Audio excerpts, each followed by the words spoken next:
One of the central tenets of the men's marriage strike is a reaction to the laws governing divorce, and it is an understandable position. Marriage, and subsequently divorce, puts men at some very serious risk. To name a few items that have been a part of the relentless MRA and MGTOW drumbeat, we have a loss of children, loss of property and income, and the loss of reputation that comes with injudiciously dispensed restraining orders, not to mention the possible loss of liberty and life that can be the result of legal and social abuses that stem from marriage and divorce. Even feminists, like the bovine, facially challenged Julie Bindel, cautions women from marriage because, patriarchy. Dress it up, subvert it, deny it all you want. Marriage is an institution that has curtailed women's freedom for centuries. Of course, Bindel is wrong, just like every other time she opens her mouth, but I suppose we should thank her, and maybe even support her work, if it makes women less inclined to marry. Enough about Bindel, though, and back to the topic at hand. MRAs and MGTOWs have been documenting the legal hazards of marriage for a long time. But since they've done such a complete job, I wanted to do a video on some of the other reasons.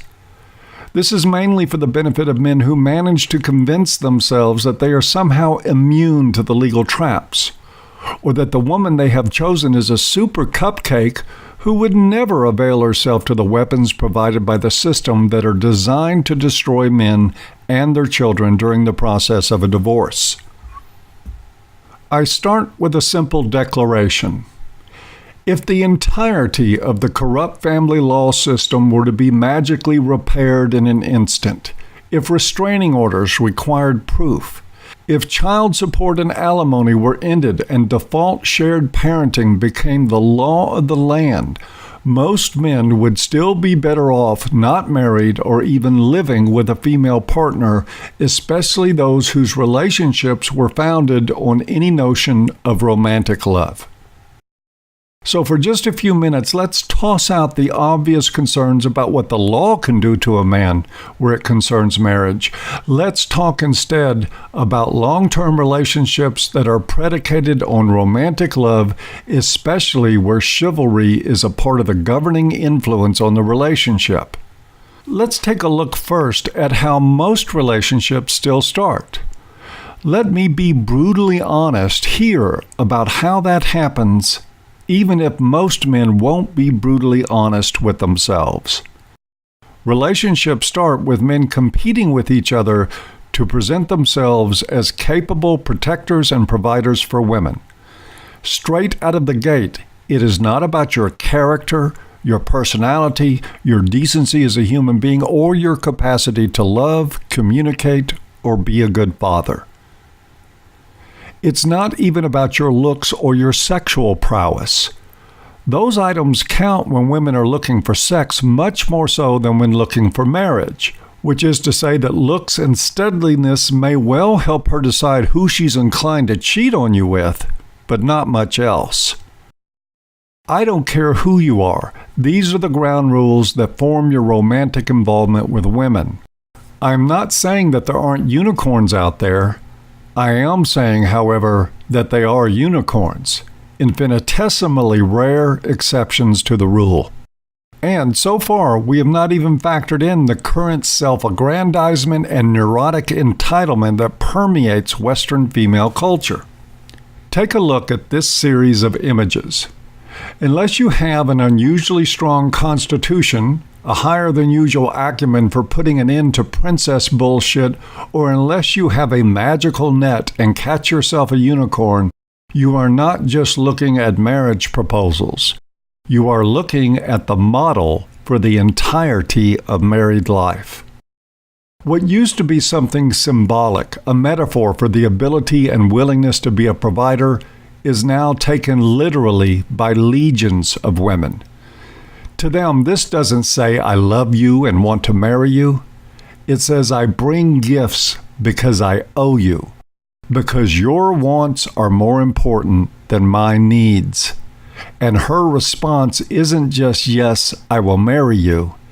It is, "You're goddamn right you owe me, and you will spend the rest of your life proving it. If you don't believe that, then I can only urge you to take a look at the lives of so many married men who end up cohabitating with lazy, self-absorbed harridans whose only real expertise in life is sloth and haranguing their husbands into working ever harder to meet their childish demands. Is there gonna be a red carpet like in Miami? She's humoring Jerry by window shopping for apartments. Yeah, let's paint it purple. But she's used to getting what she wants.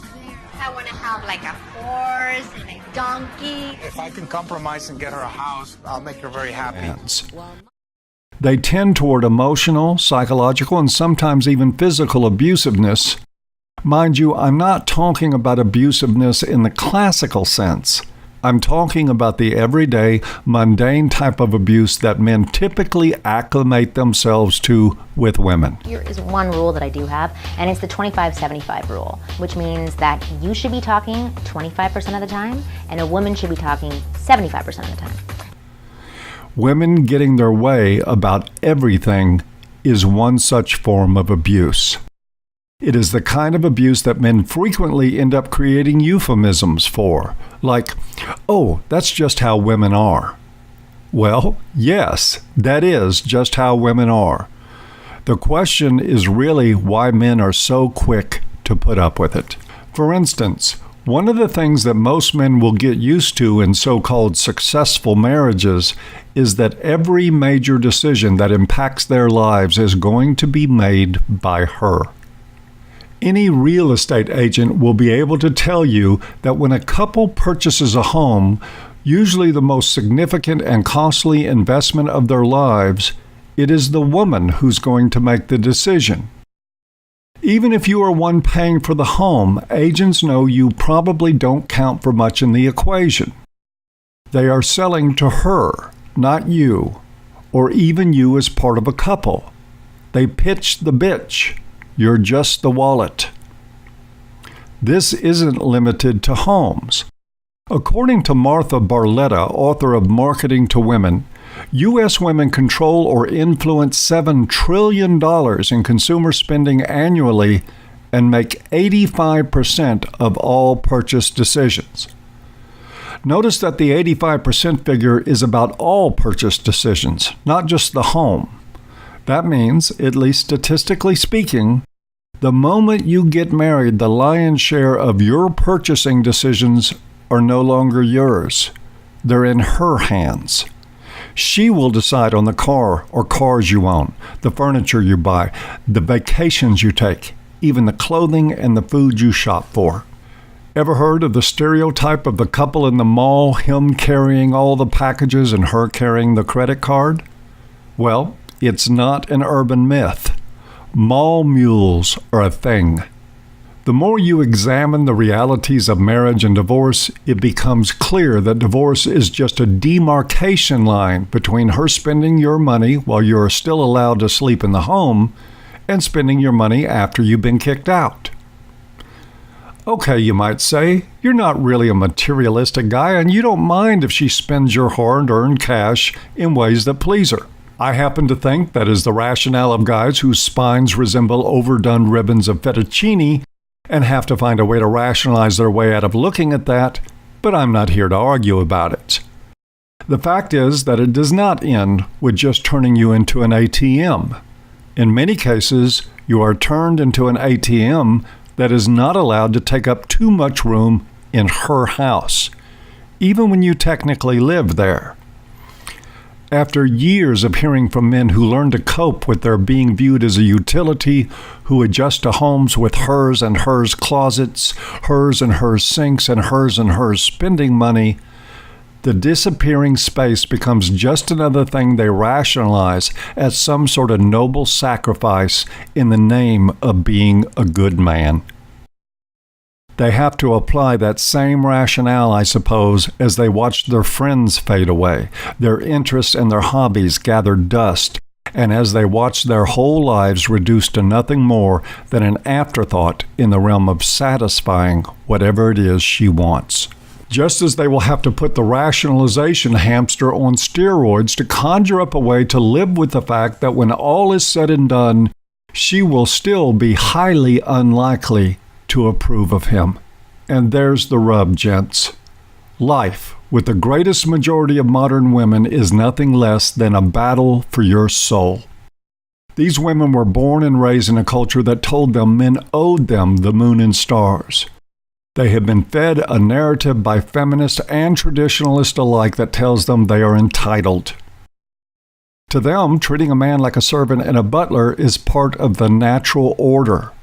When you hear MRAs and MGTOWs referring to marriage as a form of slavery, they are not just talking about what the state will do to you. Sadly, the great majority of men have been complicit in enabling this problem. Gentlemen, this is one of the universal challenges of marriage and one of the universal dangers therein. Losing yourself to the role of matrimonial patsy. You may consider it a pittance to pay when you're 21, insecure, and willing to do anything for the illusion of love from the object of your desires. You may even be willing to overlook the fact that even in your illusion, there's no room for your self-respect. You will see it very differently at 41, with 2 decades of your life wasted on someone who looks at you like a pack animal. Even then, it may be hard to look yourself in the mirror and see that you did it to yourself. I reiterate that there are a few unicorns out there. But of course, in the throes of infatuation and romantic love, every man thinks that is just what he has found. Nearly every last one of them is wrong. It's true that we need to revamp family law before marriage will ever be safe again. We also need to revamp women. With the growth of the new narrative, men are starting to revamp themselves. I'm going to end this talk with a story once told me by a psychiatrist that I used to work with, who happened to be Jewish. He explained to me the difference between a schlemiel, a schlemazel, and a schmuck. Paul, he said, say there are 3 guys having dinner together. The schlemiel is the guy who spills his soup.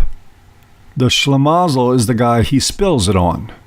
The schmuck is the guy who cleans it up. So, in closing, let me say this. Please, don't be a schmuck. Don't get married. Not until some very big changes have happened in the world. In the meantime, do your part to make those changes happen.